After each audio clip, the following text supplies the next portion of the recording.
In front of me is XIAOMI Pad 8, and today I would like to show you how you can delete Google search bar from home screen.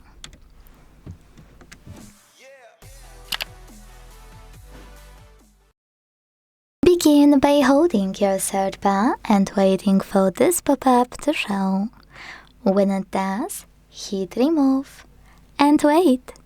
As you can see, after a few seconds, my search bar was successfully deleted. If you wanna restore it, pinch your display, choose Widgets at the bottom in the middle, scroll to find Google section, and once you do, click on the search bar. Then hold it, place it wherever you want to, and tap on the home button. Thanks so much for watching. If you enjoyed this video, leave a like, comment, and subscribe. Bye!